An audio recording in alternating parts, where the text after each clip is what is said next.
Hey, you. You're finally awake. Hello everyone and welcome back to the channel. Well, yesterday I released a video of what I thought were the top 10 games of 1992. And I was a bit bored at home, and after just watching a mate just break his wrist playing football, it was horrible, I was a bit like, meh, I fancy making another video. So here we are. Today I'm going to be talking about the Nintendo Entertainment System, and more importantly, those games that came out in 1990. Now, I should make this to qualify, they have to either have come out in North America, or if they never released in North America, when they released in Japan, before anyone shouts at me, because they will shout, well, Lux never came out this time. I did the best research I could, okay? Because we know the NES had some great games, and the Famicom. So today I'm going to be listing off what I think are the top 10 games that came out for the NES in 1990. As always, if you think I've got it right, let me know in the comments. If you think I've got it wrong, shout at me. It's fine. I'm just an idiot who's just a bit sweaty after football. It's all good though. But please, please, please, if you think I deserve it, please leave a like. That is what really gets more eyes on this video. It's the likes. And I want to help this little channel grow to 10,000 subscribers. As always, we've got the podcast and we've got a $1 a month Patreon if you want to get involved as well. All right, enough chit chat. Let's get into it. The top 10 NES games from 1990. At number 10, Batman. Meow, meow, meow, meow, meow. I don't know why that came to me. You seen that video where the guy's like putting a cat Batman thing on his cat, I don't know, helmet, and it's like meow, meow, meow, meow, and then it goes meow, meow, meow, meow, meow, meow, meow, meow. Don't know why that suddenly came to me. It did. Either way, regardless, Batman. Okay, so this game is incredible. Now, we all know when it comes to licensed games, they can be absolutely dog bollocks, but no. Really, the game here, Sunsoft is made a good game first, then they made a Batman game. That's the way to see it. And this is a really, really good game. Like, you could take Batman off this and just put, I don't know, Joe McDuff, and it'd still be a really good game. The controls are very good. Like, he doesn't feel slippery. He doesn't feel like it's blocky and goofy. Batman controls beautifully in this game. His movements are great. His attacks come out quickly. The platforming feels fair. And he can even wall jump like a freaking ninja. Like freaking Ninja Gaiden, who needs that? Batman can do it. It's brilliant. I love the way the atmosphere is. It really resembles the game. Yes, Batman is purple, not, black, but I think that's so you can bloody see the guy, for God's sake. This sprite's really good. It has an amazing soundtrack. God, I love the soundtrack. It's so good. But also, like games I've mentioned at Ninja Gaiden, this is a challenging game. It's not like an easy, you're going to be doing this in 5 minutes. It's difficult. It's going to take practice, and it does take practice. I've done it, I've finished it. Again, a bit with save states, but I still enjoyed it. And the game itself has awesome enemies for you to beat the crap out of. It's got amazing bosses. Like, for God's sake, I mentioned the Joker in one of the top 10 hardest bosses for the NES. He's in there, and for some reason, he can shoot lightning from above. He's got a big-ass gun that's bigger than him, and he's bigger than Batman. Don't ask me why that is. It's just awesome. And in reality, this really should have set the tone for all superhero games after. But it's just like they kind of went, nah, we don't know what to do with it. And then most Batman games after this, I say most before anyone starts going, well, we had this one, I know. But most Batman games were crap after this. They just weren't the same. I'm looking at you, Batman Forever. At number 9, Final Fantasy. But again, let's just put this one on the table. But damn, this came out years before. Yes, it did. In Japan, it came out, but eventually it did hit the US shores in 1990. Hence why it makes this list. God damn it. Now, Final Fantasy, we all know I love the series. If you've been following the channel long enough and following the podcast, I love it. This was one of the granddaddies of RPGs, along with Dragon Quest / Dragon Warrior. But this game, unlike Dragon Quest, which gave you just one character, gave you a party of 4, and you had 6 character classes you can pick from the Warrior, Thief, Monk, Red Mage, White Mage, and Black Mage. You had a choice of how you wanted to make your party. Want to have 4 warriors? Fine. Probably not going to end very well, but you can do it. Now, the combat, pretty much as a standard RPG from today's players, but the problem was that if you, killed an enemy and you still had 3 attacks going, well, they're just going to be attacking empty space, which is a bit of a pain in the arse, but that's what it was. The game itself was a massive adventure. It was grind heavy, and yes, there were some repetitive bits where you're like, okay, just grind, repeat, rest, grind, repeat, rest. I like that, though. I like doing that in front of the couch. It had a load of themed dungeons, it had different towns with all different people, there were ships, there were airships, and it had a freaking time travel story, for God's sake, which I still baffles me to this day how that works. Someone's gonna have to explain it. Yes, there are better versions of this game, most notably the Pixel Remaster, which you should go play, but I loved it. Like, I love the 8-bit graphics this game gave off. It really made you feel like you were on a big adventure, whether you're in the overworld or whether you're in a dungeon. You really felt like you were on this big, grand adventure to try and save the world. And also, we had the goddamn music from Nobuo Uematsu, the prelude, the battle theme. Oh my god, just so good. The main theme of Final Fantasy. There are 2 themes, the prelude and the main theme, which have gone on and are legendary now, and you can play that and everyone will know exactly what series it's for. The story itself, I mentioned there was a time-traveling element, which was a bit weird, but either way, it wasn't groundbreaking, but didn't need to be. It was the 4 Warriors of Light, go and fulfill a prophecy, done, end of. But essentially, this and Dragon Quest 1, Dragon Warrior 1, whatever you want to call it, they were the ones that essentially set the tone for all JRPGs going forward, and let's be honest, without them, wonder where the genre would be. At number 8, Ninja Gaiden 2. Now, Ninja Gaiden, I have said before, is one of my favourite games of the NES. I did enjoy the second one, I did. I just didn't think it had the same, I don't know, it didn't have the same feeling. Mainly because the first one was just so goddamn bitching, incredibly difficult and unfair, and those goddamn fucking birds, that I just didn't feel that with the second. Again, it was great. Like, I loved the fact you've got the shadow clones, like shadow clone jutsu. And I can't say what it is in Japanese. Someone will be able to say that, and it will suddenly come to me how to say it in Japanese. It will. And that was pretty cool. Like, having these shadow clones to go absolutely ape shit on bosses is just so much fun. Like, don't get me wrong, this game looks better than the first one. It really does. There were also weather effects and parallax scrolling, which also made the game feel, I don't know, more of an adventure. You had snowstorms, howling wind, darkness, lava caverns, icy mountains. Like, it was a great game. It definitely built on the first one, and the first one was good level designs. I can't dispute that.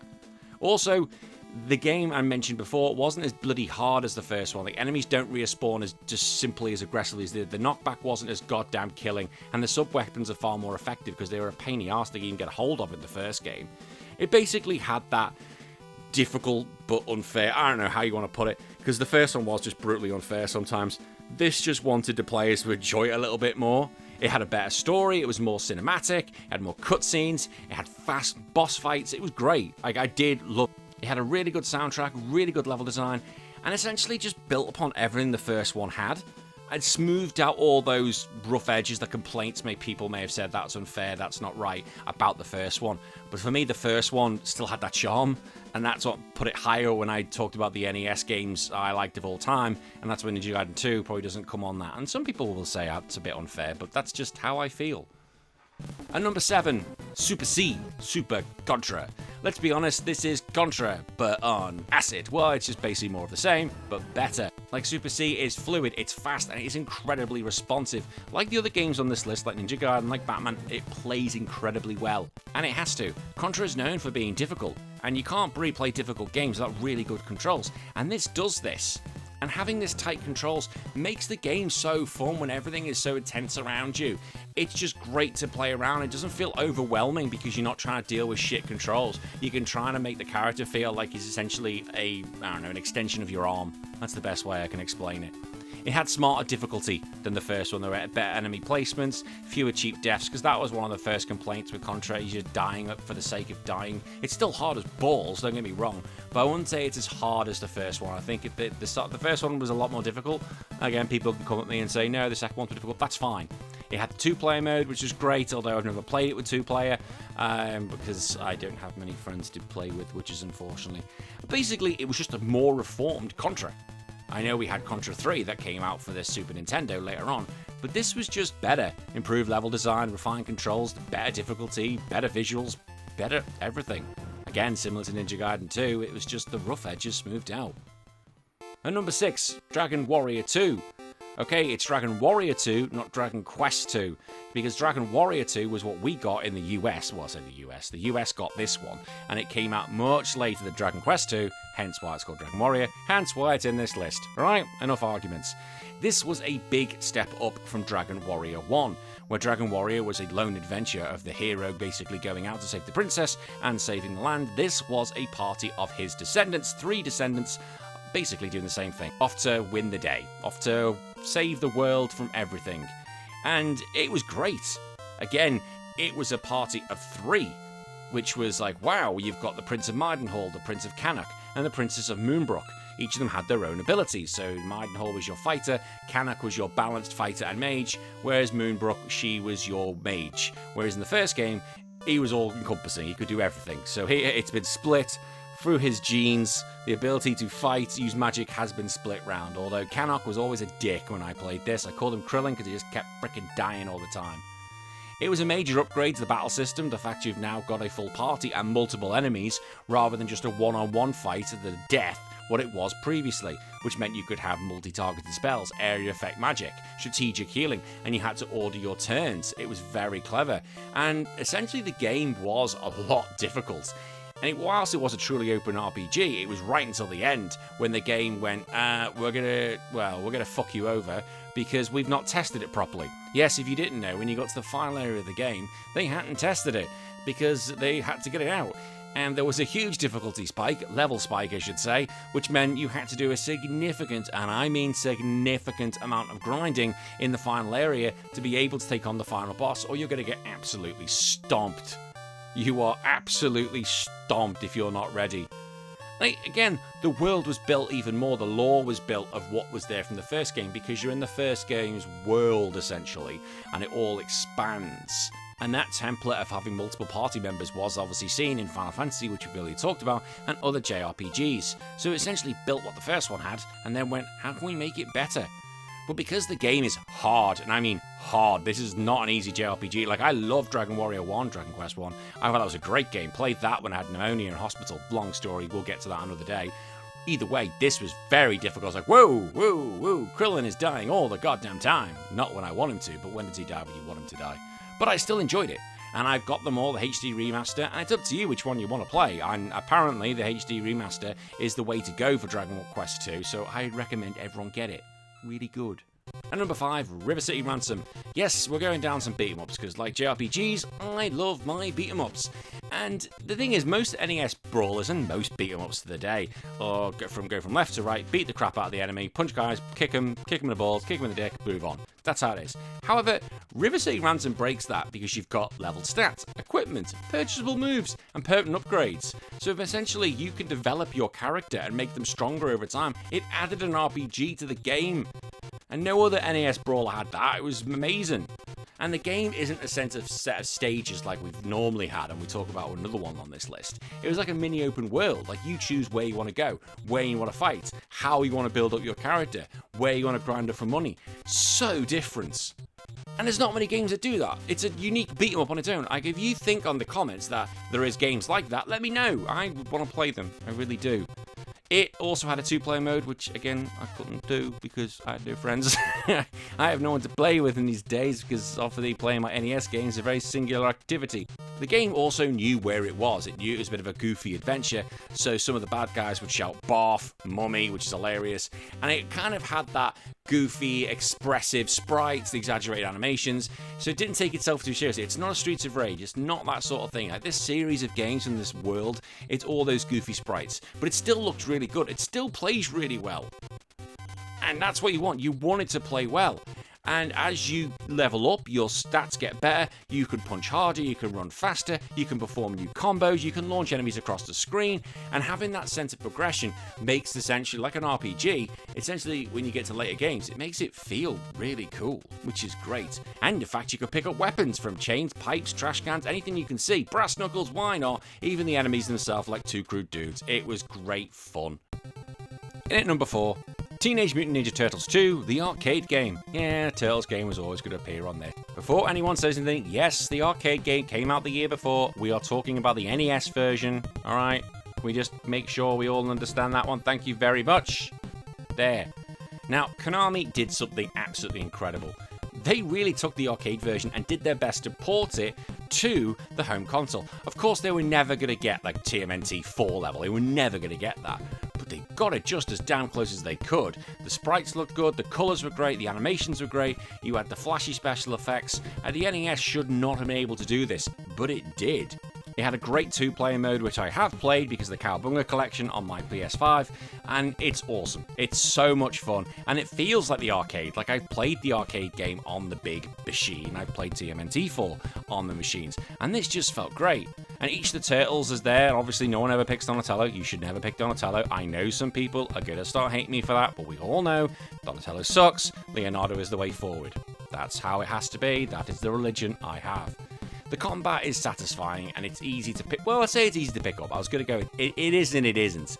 It's simple controls, but you need to learn how to do like the jump attack. If you can do that attack, you're in, because you can literally one-hit KO enemies and it becomes a very, very easy, well, it's an easier game. It's still difficult. It is hard. It is a hard game. Like, it's not TMNT 4. That is a piss take in comparison to this one. As with all Turtle games, there are loads of different enemies, from the Foot Clan, Mousers, Rock Soldiers, flying robots, turrets, giant boss machines. It's goddamn awesome. And you've got loads of different bosses, from Bebop, Rocksteady, Baxter, Krang, Shredder. They're all here. It's awesome. You had a load of different levels, including one extra one which wasn't available in the arcade and came with its own boss.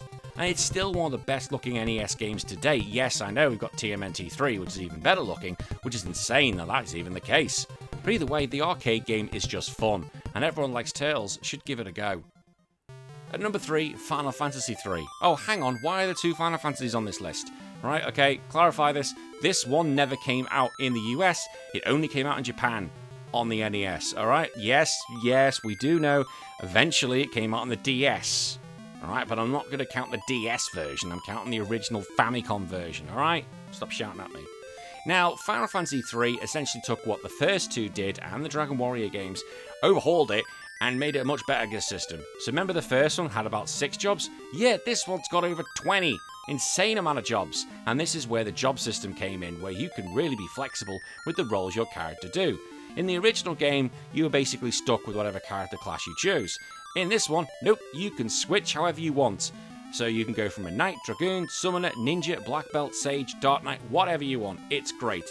When I played the Pixel Remaster, I just had 4 Dragoons and 8 Blood Lancers and laughed myself to sleep, because the game is incredibly easy once you have 4 Dragoons and 8 Blood Lancers. I swear to God, it is hilarious how broken that mechanic is, and you'll only die to a Bone Dragon, otherwise you will fly it. Even the final boss is a piss take with 4 Dragoons and 8 Blood Lancers. But looking at the original NES forms, it improved dramatically over 1 and 2. Essentially, the graphics have been done, the music have been done, the world design have been done, but also the little annoying thing about missing enemies when one's dead and your characters have to hit empty spaces, that are gone.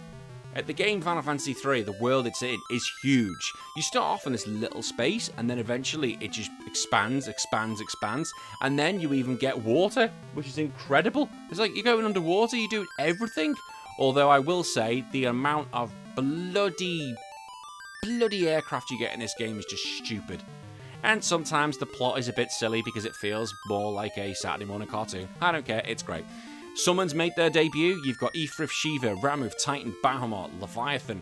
Like, they're big, powerful spells. Well, monsters, essentially. But now they're part of Final Fantasy history. Like, they made a whole game around Ifrith, for God's sake. But Final Fantasy 3 essentially is a one where you can play again. You might not like it compared to other ones, and I don't think it's aged as well. But when you consider it to number 1 and 2, there's definitely a way to go back, because you might want to try different classes because there are so many.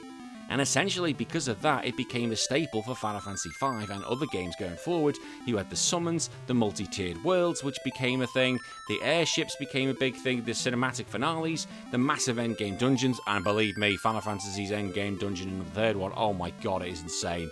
Like, where's a fucking save point when you need one? That's the thing I can say. Oh my god. Oh my god. Doing the DS version, that was the first time I played it. Oh my god. Oh. There is no save point for so long in that final dungeon. It sucks balls. And that remained the case for the third game on the NES. I still love it though. I still love it. At number 2, Super Mario Bros. 3. Now, if you'd followed my best NES games of all time, you probably know what's going to be number 2 and number 1, because it's pretty obvious it hasn't changed in the past week or so. Super Mario Bros. 3 was a fantastic game. It basically took everything that the first game did, gave it some acid, and then, yeah, we have what we have. Not focusing on what the second one provided, because the second one, as we know, is not really Mario, it's a skin of something else. I'm not going into it. But Super Mario Bros. 3 is a game packed with imagination. Rather than going World 1, World 1 2, World 1 3, here you can explore a map, and it really feels like you're in this whole little world full of little levels. You can take your own little path, and it could be grasslands, deserts, oceans, giants. There was so much to play with. All the new enemies were great and they were fantastic. All new obstacles and mechanics. The game just constantly kept changing and it made it feel fresh without ever becoming boring or thinking this is the same thing. It was something new every time. And unlike in other games, the level design here they are quite short. They're not massive. They're not going to be, you're not going to take you 10 minutes to finish each one. You can get them done quite quickly. But that meant they could do loads of them. And they can put all little different cool ideas in each one. Let's try this. Let's try this with a secret room. Let's try tricky enemy placement. Why not? Hidden power-ups. Have some fun. Oh god, power-ups. There were loads of them in this game. You had the super leaf, which made him a raccoon. Tanuki suit, frog suit, hammer suit, a shoe for god fucking sake. Why not? But the world map I mentioned earlier, that was ahead of its time, and that became a huge structure for Mario games going forward. Look at Super Mario World. Look at any Mario World going forward, or the 2D ones. They all have a world, for God's sake, and that was from this. The controls, like in other games we mentioned here, are near goddamn perfect. Whether you're running, sliding, flying, jumping, whatever, Mario feels fantastic. Whereas in the first games and in the Lost Levels, I've always complained that Mario feels really slippery. That's not the case here. He feels precise and perfect. Again, I always prefer the third game to the first game because Mario is just like on ice and God don't even start him with frickin' Luigi. It also had memorable bosses because it brought the Koopa Kids into it. And yes, while they're not as cool as Dr. Robotnik, they were still cool characters to have, and the Koopa Kids are better than goddamn fucking Bowser Jr. I hate that prick. The fact he's in the movies is even annoying me. Visually, it looked great as well. Again, this game should not be on the console because it looks fantastic. I'm like, wow, how did you even do this? The NES must be about to explode. Like other games on this list, the replayability is there as well because there are additional routes you want to do. Okay, I didn't do that level on this route, or skip this world completely. I want to go back. Like other games as well, the challenge, it has a good direction of it. Good curve, I should say. The game has a good difficulty curve as well, whereas the first world really sets you in and gets the, used to the controls. You need to get that all shit down because by the end of the game, it is hard. Like, those ship levels are balls difficult. And let's be honest, Super Mario Bros. 3 defined the future of Mario. As I said earlier, a lot of the staples that came from this game are still present in Mario games today. And some say this is the best Mario game ever. Like, I think Super Mario World is better. And many people will come in the comments and go, no, you're wrong. Super Mario Bros. 3 is the better game. And then the defenders will come out, no, it's Mario World. And then someone will come out, no, it's Mario 2. And you go away. Go home. Go home, you smoking crack. Go home. Put it away. And at number 1, Castlevania 3. Yes, Castlevania 3 was always going to win this if you'd watched my video recently. Oh, because I love Castlevania. I think the Castlevania games are great. And I can get on with the controls. I understand the knockback. I understand the fact that stairs suck absolute balls. I understand all that, and I still love it. But this game is a prequel set years before the first game, where you now play as Trevor Belmont, but this time you can either go it alone, or you can pick up a partner, whether it's Grant, Cypher, or Alucard, and each of them have their own abilities, where Grant is a fast, agile pirate, Cypher is a powerful mage, although at first you think it's a guy, but then you realise it's a girl. Oh my god, girls can do shit. And then finally Alucard, who is Dracula's son, who called himself Alucard, and basically Dracula backwards, just to piss off his dad, and he could turn into a bat. Essentially, this allows the game to have different strategies, different routes, and also whether you want different playstyles. Like when I played it multiple times, I should add, I've sometimes gone, okay, this section's easier with Alucard, or this section's just easier with Trevor. But next time I want to challenge myself and just do it with Alucard as much as I can. Again, it's about just practicing and seeing how hard it is. And it is difficult. This game is very hard. But I like it. I love the level design of this game, and there are so many different paths you can go through, you won't be able to see them all in one playthrough, so you have to do it because of the branching paths. And even when you meet one of your little friends, you can go, nah, not today, don't want you, not gonna happen. It's also got some of the best songs ever in video games. The first song in this track is amazing, and I will fight everyone to the death. The one I'm playing, it's definitely the one I'm playing, is godlike, it really is. And again, like the other games on this list, it was very impressive for an NES game. The sprites were fluid, the complex enemy patterns had a dynamic background, also had a special support chip in Japan, that's how good it was, and we also had minimal slowdown despite there being so much on. And the impact that this game had, look at the lore for God's sake, like Trevor Belmont, everyone loves him, and Alucard for God's sake, he was massive, this is one he was introduced to. In reality, I think it perfected the Castlevania formula of the old 2D games. Like everything it took from the first one, it just basically said, right, we can improve that and make it goddamn awesome. And they really goddamn did. And that's it. That's my top 10 NES games of 1990. As I said at the beginning, if you'd really like this video, please give it a like and please let me know what you think, or if there's games I'm not talked about and you need to be on this list. Until then, I'll see you all for another video. You all take care of yourself. My name's been Danny. Follow your dreams.